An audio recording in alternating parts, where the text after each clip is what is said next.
ప్రభుత్వం సరిగ్గా అధికారులు చెప్తున్నట్టు తెలుస్తుంది, నాకు అనిపిస్తలేదు. ఇంజనీర్లు కానీ అధికారులు కానీ రాష్ట్ర ప్రభుత్వాన్ని సరిగ్గా గైడ్ చేస్తలేరు. సెక్షన్ 3 అనేది సెక్షన్ 89 కింద సెక్షన్ 3 యాడ్ అయింది, అంటే సబ్స్యూమ్డ్. ఒకసారి సబ్స్యూమ్ అయిపోయిన తర్వాత ఇక అసలు సెక్షన్ 89 ఉండదు. నా ఓన్లీ కృష్ణా జలాలను బల్క్గా ఆంధ్రప్రదేశ్ తెలంగాణ మధ్య పంచుడే సెక్షన్ 3. అది వచ్చిన తర్వాత ఇక సెక్షన్ 89 ఉండదు. కానీ రాష్ట్ర ప్రభుత్వం ఏం చెప్పిందంటే, నేను ఎక్కడ చూసినా ముందు మా ఓన్లీ సెక్షన్ 3ఏ వినాలే, కాదంటే రెండింటిని క్లబ్ చేసి వింటే సెక్షన్ 3 మొదలు నుండి తర్వాత సెక్షన్ 89 వినుండ్రి. అసలు సెక్షన్ 89 ఉండదు. ఇక when you got the section 3 it is subsumed, section 89 is subsumed. So ఒకవైపు మళ్ళీ ఏమైంది, ఇప్పుడు దాని మీద ఆంధ్రప్రదేశ్ సుప్రీంకోర్టులో కేసు వేసింది. మీరు కేవిట్ వేసుకోరా? వెంటనే మీరు కేవిట్ వేయాల్సి ఉండే కదా, వెంటనే ఒక మంచి అడ్వకేట్లను పెట్టి మనం వాదించాల్సి ఉండే కదా. ఇది యాక్చువల్లీ 10 ఏళ్ళు మేము కష్టపడి సెక్షన్ 3ని సాధించినాం. మేము దాన్ని జాగ్రత్తగా వాదనలు వినిపించి సెక్షన్ 3ని మనం విజయవంతంగా మళ్ళీ మనం ద్వారా 2 రాష్ట్రాల మధ్య నదీ పరివాహక ప్రాంతానికి అనుగుణంగా నీళ్లను మనం సాధించుకోవాల్సినటువంటి అవసరం ఉంది. దాని మీద దృష్టి పెట్టేటువంటి ప్రయత్నం చేయాలని చెప్పి కూడా మేము ప్రభుత్వాన్ని కోరుతా ఉన్నాం.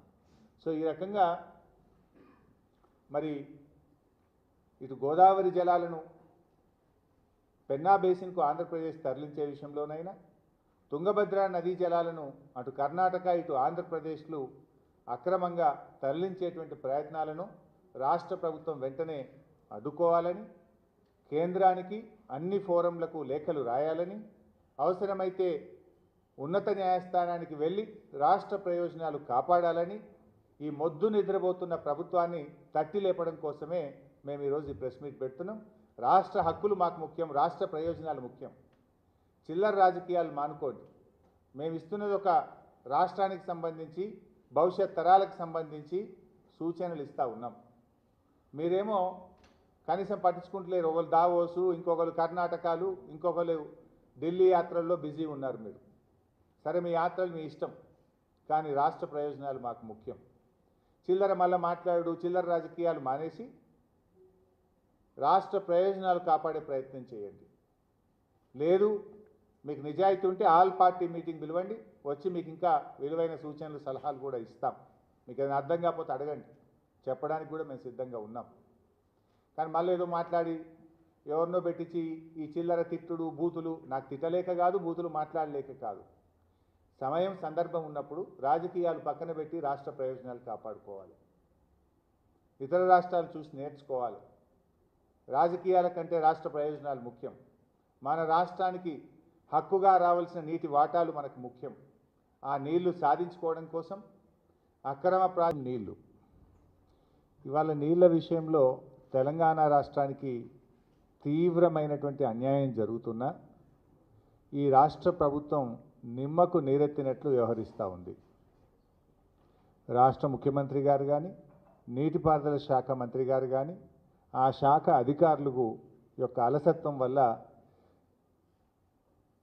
రాష్ట్రానికి తీవ్రమైనటువంటి అన్యాయం జరిగేటువంటి పరిస్థితి ఉన్నది. మనందరం కూడా చూస్తూ ఉన్నాం. పత్రికల్లో పతాక శీర్షికన వార్తలు వస్తూ ఉన్నాయి. మీడియా న్యూస్ ఛానల్స్లో హెడ్లైన్స్లో వార్తలు వస్తూ ఉన్నాయి. ఆంధ్రప్రదేశ్ కానీ ఇటు కర్ణాటక కానీ పెద్ద ఎత్తున గోదావరి జలాలను తరలించే ప్రయత్నం ఇటు ఆంధ్రప్రదేశ్ చేస్తుందని, తుంగభద్ర నదీ జలాలను కర్ణాటక ఆంధ్రప్రదేశ్లు కొత్త ప్రాజెక్టులు కట్టి నీళ్లు తరలించకపోయే ప్రయత్నం పతాక శీర్షికన వార్తలు వస్తున్నా ఈ రాష్ట్ర ప్రభుత్వానికి చీమ గుట్టినట్టు కూడా లేదు. ఇవాళ గోదావరి బంకచెర్ల ప్రాజెక్టు మీరందరూ కూడా చూస్తూ ఉన్నారు. ఆంధ్రప్రదేశ్ ప్రభుత్వం ఇప్పటికే పోలవరం రైట్ మెయిన్ కెనాల్ను 3 అంతలు పెంచింది. వాస్తవానికి అది సిడబ్ల్యూసి క్లియరెన్స్కు పోలవరం డిపిఆర్లో దానికి విరుద్ధం. కానీ 3 అంతలు పెంచుకొని 200 టీఎంసీలను మరి బంకచెర్ల ద్వారా పెన్నా బేసిన్కు రాయలసీమ ప్రాంతానికి తరలించే ప్రయత్నం చేస్తూ ఉంది. మీరు చూస్తే ఈ నీళ్ళు ఏంటంటే ముందు వాళ్ళు గోదావరి నది నుంచి